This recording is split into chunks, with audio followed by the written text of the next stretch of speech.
pessoal, meu nome é Lucas Volker. E aí pessoal, meu nome é Lucas Candini, estamos aqui em mais um episódio do nosso projeto Caminhar Direito com o nosso querido professor Guilherme Orlando, que vai estar fazendo um bate-bola com a gente. Muito obrigado, professor. Pessoal, eu agradeço a oportunidade de estar aqui com vocês e sim, trazer um pouquinho da minha experiência, eu acho que essa é a ideia, né?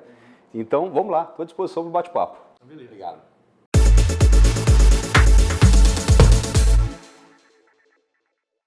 Então, professor, quem é Guilherme Orlando? Qual a sua formação profissional e acadêmica?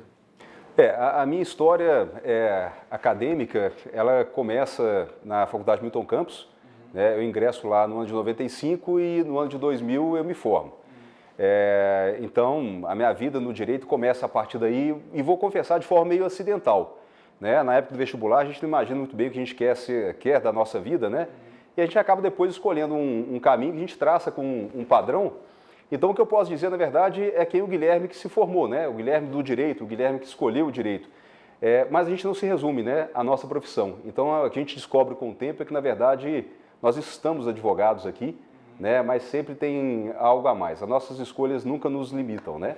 Então, eu formei em 2000 pela Milton Campos, comecei a advogar na área criminal, logo depois de formado, e depois procurei fazer um mestrado. E fiz o mestrado na casa, na FUMEC, né, defendi ele em 2004, foi a minha defesa de mestrado, e aí eu ingresso na vida acadêmica, realmente, posso dizer assim, a parte mais feliz da minha atividade profissional.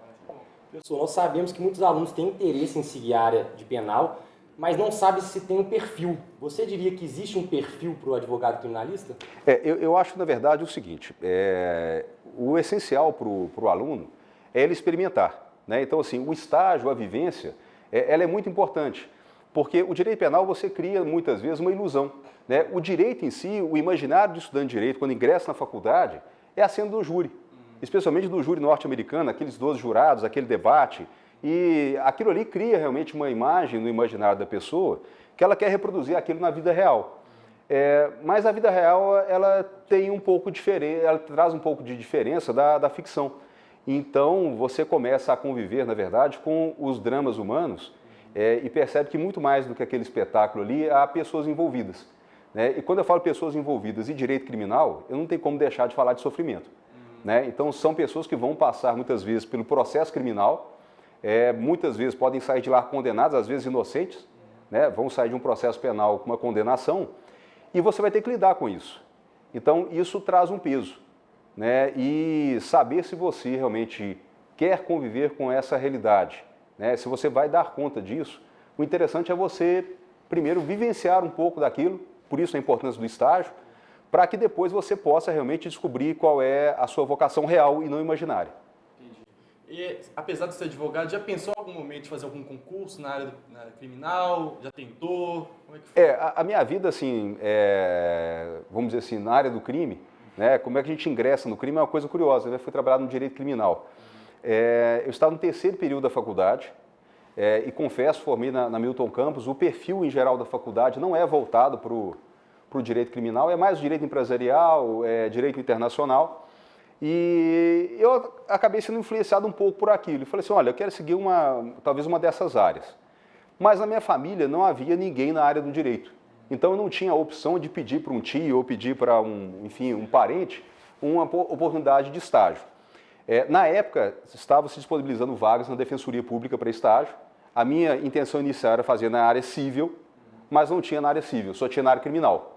E eu falei assim, olha, vou ficar aqui na área criminal por um tempo, né, só por experiência, e depois eu vou realmente para uma área talvez mais amena. Essa era a minha intenção. E o primeiro cliente que eu tive, vamos dizer, falar de cliente, né? Porque meu papel era fazer a triagem lá das pessoas que chegavam, estava no terceiro período da faculdade, sem a menor noção do que era direito penal. Eu atendo uma mãe e que isso depois se torna uma rotina. Geralmente é a mãe dos presos, as mulheres que nos procuram lá, procuravam na Defensoria Pública, e o filho dela tinha sido preso por uma barra de chocolate. Tinha furtado uma barra de chocolate.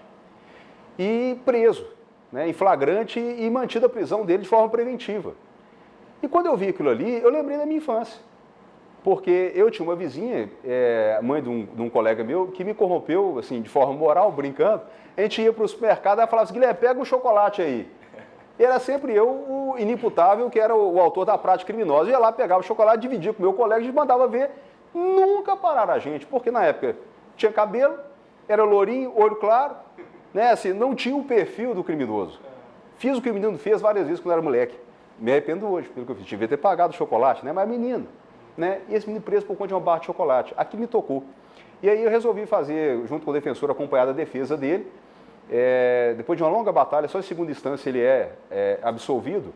E aí é curioso, né? Quando você procura o direito, em geral, né? Você teve talvez uma experiência na sua vida de injustiça. Né? E quando você procura o direito, você quer, no curso de direito, talvez fazer uma sociedade melhor e que pessoas não passem uma experiência que você teve. Né? E quando eu vi essa carência na área criminal, né? Eu vi como é que era difícil, né, para essas pessoas conseguirem uma defesa. E percebi, o lugar onde é mais carente de justiça é na esfera criminal. E aquilo acabou me apaixonando e trouxe uma motivação. Daí eu não consegui parar mais da advocacia. Pegando esse gancho aí Sim. que você se descobriu no direito penal, como que é ter um escritório jurídico atualmente, no atual cenário do Brasil, e conciliar isso com o magistério, né? Como é que você começou a dar aula, como é que você concilia o magistério com o escritório? Conta um pouco sobre essa experiência. Eu comecei como advogado, né, só na advocacia, e depois surgiu a possibilidade do magistério. Assim, para quem talvez esteja formando, a primeira questão pode ser como abrir um escritório de advocacia, né? Como não me tornar um advogado de porta de cadeia e como é que eu vou, na verdade, conseguir gerenciar a minha carreira profissional e conciliar isso depois com o magistério. Acho que o segredo, na verdade, é fazer aquilo que você faz com amor. Né? E, acima de tudo, ética. Né? Porque quando a gente fala em sucesso profissional, assim, como ser um advogado de sucesso? O que é sucesso? Né? Qual que é a referência de sucesso que você tem? É realmente ganhar dinheiro com a advocacia? É isso? É ter um bom escritório? Essa é uma visão de sucesso muito pobre. Né? E se você tiver essa visão de sucesso, você não vai se sustentar na advocacia. Porque, como eu disse, é carência de justiça. E a carência de ética também, especialmente na advocacia. Então, você, quando você iniciar, certamente vai ter dificuldades. Porque você ainda não é uma pessoa conhecida, não vão bater a porta do seu escritório. Então, pode ser que no início, você seja o advogado de porta de cadeia. Você vai no final de semana atender aquela pessoa lá. Mas isso é indigno? Não. Se você fizer o seu trabalho com dignidade, com ética, ao seu tempo as coisas vão acontecendo. Né? E conciliar isso com o magistério é muito bom, porque, na realidade, é uma forma de arejar, né, a árdua tarefa que é da advocacia. Porque, na realidade, a gente trabalha muitas vezes não com a justiça, e sim na injustiça. Trabalhamos no poder judiciário, mas ali não necessariamente é a casa da justiça. Né? Então, vir para a sala de aula e trazer os seus ideais e compartilhar, né, com quem está formando e cheio de esperança, isso é um gás, né, para você continuar. Então, hoje eu não me vejo exercendo a advocacia sem conciliar isso com o magistério. Eu acho que são coisas que realmente andam juntas para trazer experiência da advocacia para o magistério e, ao mesmo tempo, se revigorar para a advocacia na sala de aula. Entendi. Professor, com a visão que você tem hoje do mercado, da advocacia, etc., você faria alguma coisa diferente? Você daria alguma dica para o Guilherme formando, pela visão que você tem atualmente? Eu vejo assim, certamente o Guilherme que formou, ele não tinha noção do que iria se tornar. Né? Porque quando eu me formei, a visão realmente talvez fosse uma visão um pouco mais limitada de querer fazer esse sucesso na advocacia. Talvez eu diria para o Guilherme formando, né, quando ele começou a sua advocacia e o seu ideal de advocacia, eu diria para ele assim, olha, pense, antes de mais nada, no valor social daquela situação, do valor social daquele seu trabalho, e não simplesmente fazer defesa e a melhor defesa para o seu cliente. Aquilo ali tem que ter uma contribuição. Né? Então, hoje eu vejo isso, né, na advocacia, isso traz uma certa tranquilidade, porque você não fica preocupado realmente em trazer aquele cliente, ficar brigando pelo cliente, e você tem a oportunidade, numa certa fase da sua vida, de separar aquele tipo de cliente que vai, vamos dizer assim, entrar em sintonia, em ressonância com a sua consciência e sua forma de trabalhar. Muitas vezes no início, né, quando você está trabalhando, você não tem essa oportunidade de escolha. Então, hoje eu posso dizer que eu tenho uma advocacia criminal mais leve. Muito bom. Professor, nós abrimos para os alunos da página Caminhar Direito para fazerem algumas perguntas para você no momento da entrevista. Nós temos uma pergunta da aluna do sexto período, chama Luciana Rocha, e é o seguinte: como lidar com situações sensíveis no penal? Como separar o lado profissional do lado pessoal? Eu acho que essa aí talvez seja o grande desafio. né? O Ari Oswaldo de Campos Pires foi professor da Federal e talvez um dos grandes advogados criminalistas. Ele falava, quando você olha o semblante de alguém que já está trabalhando há muitos anos na área criminal, você vê que esse semblante é muito diferente da pessoa que acaba de se formar. Porque aquele semblante vai carregar uma história. Então a pergunta dela é como separar o lado profissional do lado pessoal? Você não consegue separar de forma estanque. Então, porque você está convivendo com dramas pessoais. Por mais que você queira separar, se o seu trabalho é humano, se você atende o seu cliente com respeito, você não é mais uma pessoa para julgá-lo, como já tem um juiz, vai ter um promotor para apontar o dedo para aquele seu cliente. Você vai compartilhar do sofrimento dele. Então, claro, você tem que ter uma dose de autopreservação para que você não absorva toda aquela carga. Mas o fato é, a separação completa do lado profissional e do lado pessoal, se o advogado fizer isso, é o advogado que o dia que chegar no tribunal do júri e for falar, ele não vai sentir o frio na barriga. Porque ele é simplesmente técnico. É o dia que a advocacia dele acabou. Então, assim, a gente sempre fala, eu tenho que separar o lado profissional do lado pessoal. Não, você tem que ser pessoal, você tem que ser humano com o seu cliente. E ser humano com ele é compartilhar da dor daquela pessoa que está ali ao seu lado.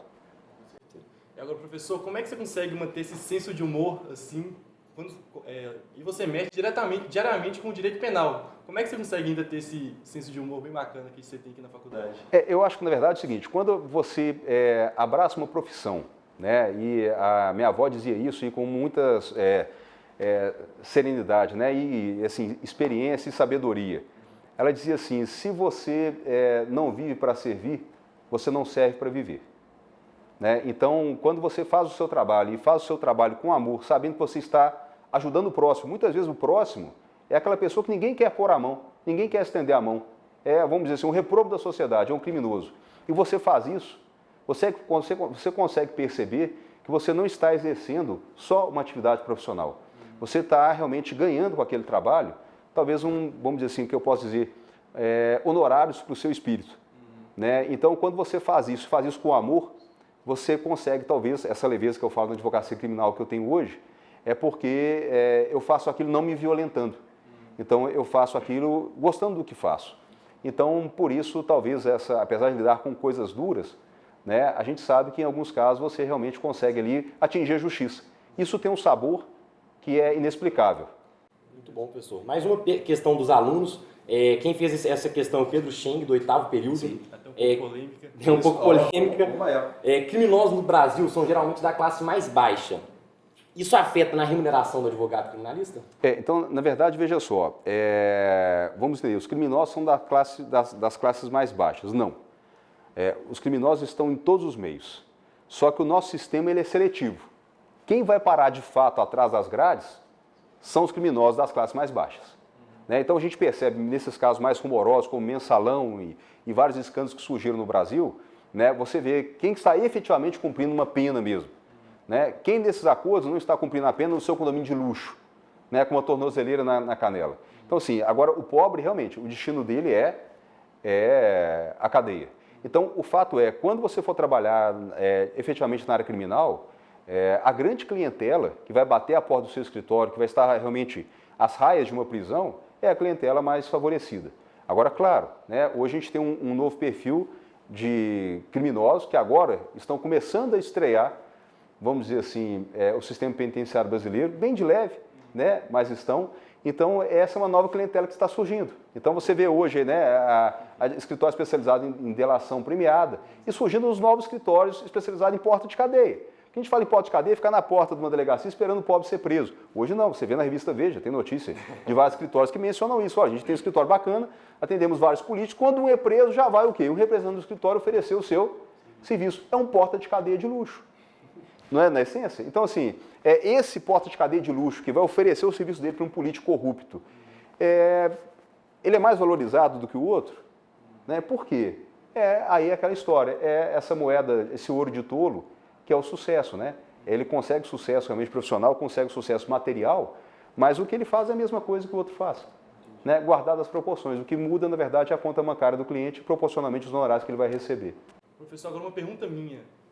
Como você vê o direito penal no futuro? Como é que você acha que vai ser a atuação no futuro? O que você vê, as suas aspirações para o futuro do direito penal? A minha esperança, e aí não olhando com o aspecto mercadológico, a minha esperança é que no futuro, oxalá que isso vai acontecer, se não vai acontecer, é que eu desse aula de história do direito penal.